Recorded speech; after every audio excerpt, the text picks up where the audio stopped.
Hello class six. आज हम आपके लिए लेकर आए हैं NCERT solutions geography chapter number 1 the earth in the solar system.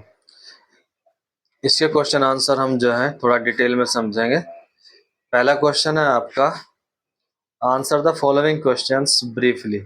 आपको जो है कुछ क्वेश्चन दिए गए हैं, उनके आंसर, छोटे छोटे आंसर बताने हैं। तो पहला क्वेश्चन आपके लिए जो है, how does a planet differ from a star. Planet star से किस तरीके से अलग है। तो इसका आंसर समझिए जरा। इसका आंसर लिखा है यहाँ पर, answer number A, stars are big and hot celestial bodies made up of gases, they have their own heat and light. तो स्टार्स अपने आप में बहुत बड़े और गर्म निकाय होते हैं जो कि गैसेस से बने हुए होते हैं। सेलेस्टियल बॉडीज का यहाँ पर मतलब है जो आसमान में घूमने वाला अपने आप में एक सिस्टम होता है। तो ये खुद की अपनी हीट और लाइट बनाते हैं। इसके बाद आगे चलते हैं, विच दे इमिट इन लार्ज अमाउंट। और ये हीट और लाइट को बहुत बड़ी मात्रा में इमिट करते हैं, उत्सर्जित करते हैं। Planets are also celestial bodies. Planets भी सेलेस्टियल बॉडीज होती हैं, आकाश में घूमने वाले पिंड होते हैं, but they do not have their own heat and light. लेकिन इनकी खुद की हीट और लाइट नहीं होती है। They are lit by the light of stars. ये स्टार्स की लाइट से ही चमकते हैं। और सन इज ए स्टार, यहाँ पर सूरज भी स्टार है। यहाँ पर क्या, सूरज भी एक स्टार ही होता है। वापस आते हैं क्वेश्चन नंबर 2 पर। क्वेश्चन नंबर 2 हो गया आपका, what is meant by solar system. सौर मंडल से आप क्या समझते हैं। अब इसका आंसर देखते हैं। इसका आंसर हो गया आपका यहाँ पर, आंसर नंबर बी। ये लिखा है यहाँ पर, the sun, 8 planets, satellites and some other celestial bodies known as asteroid, comet and meteoroids form the solar system। तो सोलर सिस्टम जो है, यहाँ पर इसमें सूरज भी आएगा, 8 ग्रह भी आ जाएंगे, सैटेलाइट उपग्रह भी आ जाएंगे, और भी सेलेस्टियल बॉडीज हैं, जैसे एस्टेरॉइड होते हैं, कोमेट्स होते हैं, मेटेरॉइड्स होते हैं, छोटे छोटे पत्थर होते हैं। अगर हम इनको अंतरिक्ष में ही कंपेयर करें तो अदर प्लैनेट और सन और स्टार के कंपैरिजन में बहुत छोटे होते हैं। all have their own gravity of different strength which help them to hold in place in the solar system। और सभी की अपनी अपनी ग्रेविटी होती है, गुरुत्वाकर्षण बल होता है, जिसकी वजह से ये सोलर सिस्टम में अपनी जगह को कायम रखते हैं। तो यहाँ पर ये सेकंड क्वेश्चन हो गया। इसके बाद फिर से वापस आते हैं, question number C, name all the planets according to their distance from the sun. आपको प्लैनेट्स के नाम बताने हैं जो कि सूरज से किस किस दूरी पर हैं, या कितनी कितनी दूरी पर हैं। दूरी तो एग्जैक्ट बतानी नहीं है, लेकिन आपको पहले उसका, उस ग्रह का नाम बताना है जो सबसे नजदीक हो, फिर उससे दूर, फिर उससे दूर और फिर सबसे दूर। तो ऑप्शन सी में आ जाते हैं। इसका जो आंसर हमने लिखा है यहाँ पर, ये हो गया, in order of their distance from the sun the 8 planets are Mercury. Mercury सबसे पास होता है, उसके बाद वेनस, फिर तीसरे नंबर पे अर्थ आ गया, मार्स, जुपिटर, सैटर्न, जुपिटर यहाँ पर सबसे बड़ा प्लैनेट भी है, सैटर्न, यूरेनस एंड नेपच्यून। तो ये डिस्टेंस के अकॉर्डिंग हमने जो है इनको असेंडिंग ऑर्डर में रखा है। जो बाद में आप पढ़ोगे जैसे नेपच्यून है, तो ये सबसे ज्यादा दूर हुआ सूरज से। अब क्वेश्चन नंबर 4 को देखो, question number D, why is the earth called unique planet. Earth को यूनिक प्लैनेट क्यों कहा गया है। तो अर्थ को यूनिक प्लैनेट किस लिए कहा गया है, इसको देखते हैं। अर्थ जो है, इसमें लिखा है, conditions favourable to support life are probably present only on the earth. यानी जो लाइफ को सपोर्ट करती हो, ऐसी स्थिति, ऐसी अनुकूल स्थिति जो है वो अर्थ पर ही पाई गई है। The earth is neither too hot nor too cold. Earth जो है ना तो ज्यादा गर्म है और ना ज्यादा ठंडा। It has water and air which are very essential for our survival. तो अर्थ के पास जो है पानी भी है और हवा भी है जो कि जीवन में जीने के लिए हमें चाहिए होती है। The air has life supporting gases like oxygen.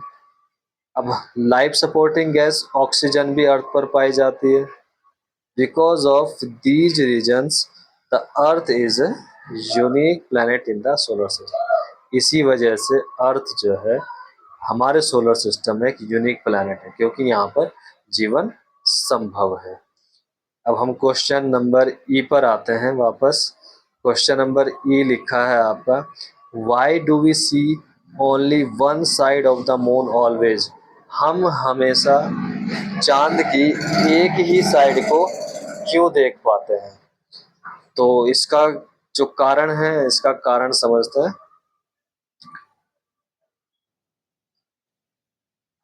Question number E, the moon moves around the earth in about 27 days।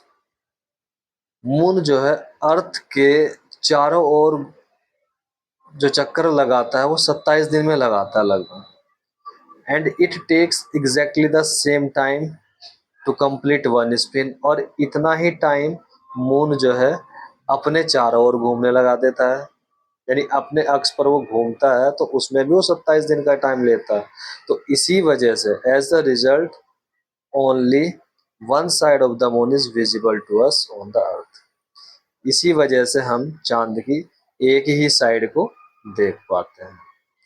Question number F की तरफ मूव करते हैं। क्वेश्चन नंबर एफ हो गया आपका, व्हाट इज द यूनिवर्स। ब्रह्मांड क्या है?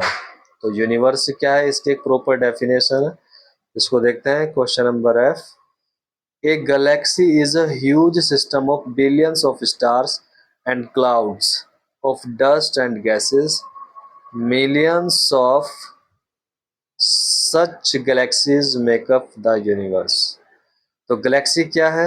It is a huge system, एक बहुत बड़ा निकाय है जिसमें लाखों करोड़ों तारे होते हैं, डस्ट के बादल होते हैं, धूल मिट्टी के बादल होते हैं, गैसेस होती हैं, और ऐसी ही लाखों गैलेक्सीज यूनिवर्स में, ब्रह्मांड में पाई जाती हैं। तो ये हमारा जो है यूनिवर्स की डेफिनेशन हो गई। इसके बाद हम लोग जो है इसके टिक द करेक्ट आंसर करने वाले हैं। Question number 2, tick the correct answers. The planet known as the earth's twin is. Earth के जैसा ही दिखने वाला प्लैनेट कौन सा है? तो अर्थ के जैसा दिखने वाला प्लैनेट यहाँ पर क्या हो जाएगा? विनस हो जाएगा। Answer number 3। Question number B पे चलते हैं। Which is the third nearest planet to the sun. तीसरे नंबर का सबसे नजदीक प्लैनेट कौन सा है? तो तीसरे नंबर पर तो हमारे अर्थ आती है, अर्थ हो जाएगा। क्वेश्चन नंबर सी पे चलते हैं। All the planets move around the sun in a circular path, rectangular path, elongated path. तो भाई इलोंगेटेड पाथ में सभी प्लैनेट सूरज के चक्कर लगाते हैं, तो थर्ड आंसर हो जाएगा इसका भी। ऑप्शन डी में आते हैं। The pole star indicates the direction to the. Pole star जो है नॉर्थ डायरेक्शन को शो करता है। ऑप्शन ई पर आ जाओ। Asteroids are found between the, फिर से रिपीट करता हूँ, asteroids are found between the orbit of. किस प्लेनेट के ऑर्बिट के बीच में जो है एस्टेरॉइड्स पाए जाते हैं?